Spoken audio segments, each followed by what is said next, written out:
سلام دوستان، روزتون بخیر. امیدوارم که حالتون عالی باشه. من فریماه مرادی، معمار و طراح داخلی از گروه معماری ورتا-ایده در خدمتتون هستم. فقط تا یادتون نرفته کانال ما رو حتما سابسکرایب کنید که آموزش‌های بیشتری رو با من همراه باشید. همونطور که میدونین آشپزخونه قلب خونه است و رنگ یکی از مهمترین نکاتیه که میتونه توی طراحی جلوه خاصی به محیط بده. رنگ ها در ایجاد آشپزخونه‌ای که به دلتون بشینه و اونو دوست داشته باشین خیلی مهمن. من امروز اینجام تا بهتون بگم چطوری با استفاده از رنگ های مناسب آشپزخونه‌ای رو طراحی کنین که شادابتر و جذابتر به نظر بیاد. قبل از اینکه رنگ‌های مختلف رو از نظر نوع خاصیتشون و تاثیرگذاری توی دکوراسیون بهتون بگم، میخوام 5 تا نکته اصلی بهتون بگم که توی این موضوع خیلی کمکتون میکنه. اولین نکته انتخاب رنگ مناسب برای دیوارها، کف، سقف، کابینت‌ها و سایر قسمت‌های آشپزخونه هستش. نکته دوم استفاده از رنگ‌های روشن و شاداب برای ایجاد حس تمیزی و پاکیزگی به آشپزخونه است. مثلا رنگ‌های سفید، خاکستری روشن، استخوانی، کرم روشن و از قبیل این رنگ‌ها. نکته سوم استفاده از رنگ‌های گرم برای ایجاد حس گرما بخشیدن به محیط و برای ایجاد حس دوستانه و خانوادگی به اون فضاست.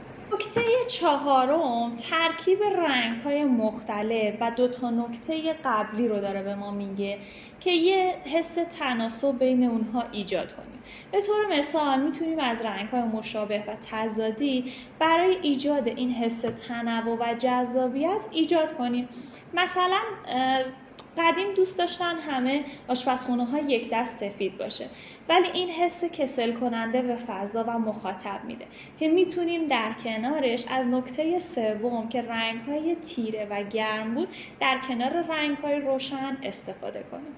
و در آخر نکته پنجم که استفاده از طرح‌ها و الگوهای خاص برای ایجاد حس تنوع به طراحی آشپزخونه شماست. شما میتونین از طرح‌های چوبی، سنگی، کاشی و سرامیک‌های با طرح‌ها و پترن‌های خاص برای طراحی آشپزخونه‌تون استفاده کنین که این فضا رو چندین برابر زیباتر جلوه بدن. با استفاده از این 5 تا نکته شما میتونین فضای آشپزخونه‌تون رو به فضای شاداب و دوست داشتنی‌تر برای پخت و پز و وقت گذروندن با دوستان و آشنایانتون بگذرونین. در آخر هم میخوام چند تا رنگ رو از نظر خاصیت و تأثیرپذیری توی دکوراسیون آشپزخونه بهتون معرفی کنم.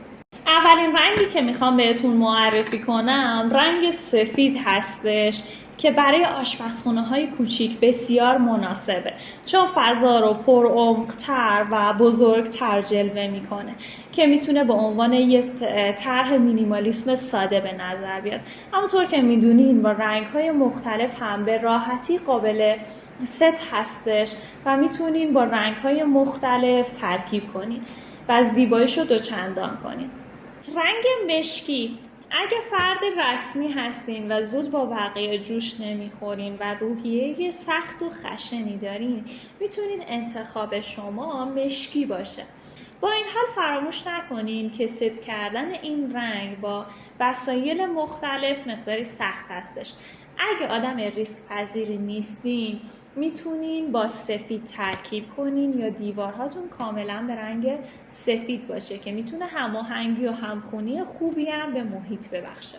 یکی از پیچیده ترین رنگ هایی که میتونین توی آشپزخونه‌تون استفاده کنین رنگ های خاکستری هستش. رنگ های خاکستری مات به همراه سطوح چوبی تیره یه حس کلاسیک به آشپزخونه‌تون میبخشه. اگه دنبال سبک مدرن هستین میتونین این رنگ رو بر پایه آبیش استفاده کنین. رنگ آبی که میتونین به عنوان رنگ آبی آسمانی یا آبی تیره از اون استفاده کنین. اگه از رنگ آبی آسمانی استفاده نمی کنین و دارین از رنگ آبی تیره استفاده می کنین، این نکته رو در نظر داشته باشین که وسایل آشپزخونه یا قسمتی از آشپزخونه رو به رنگ‌های کرم، شیری یا خامه‌ای طراحی کنید که سنگینی این رنگ تیره رو از بین ببره و تعادل خوبی توی این فضا ایجاد کنه. توی این ترکیب رنگ یا استفاده از ظروف برنجی و طلایی رو حتما در نظر داشته باشین. رنگ کرم بهترین گزینه برای آشپزخونه‌های مدرن هستش که مثل سفید هرگز کهنه نمیشه و به راحتی با رنگ‌های گرم و وسایل چوبی خوب ست میشه. شما میتونی از این ترکیب رنگی با ظروف و وسایل مسی ست کنی که زیباییشو چندین برابر میکنه. همچنین اگه توی دکوراسیون داخلی آشپزخونه‌تون از چوب‌های زرد و قرمز هم استفاده کنین اصلا پشیمون نمیشین.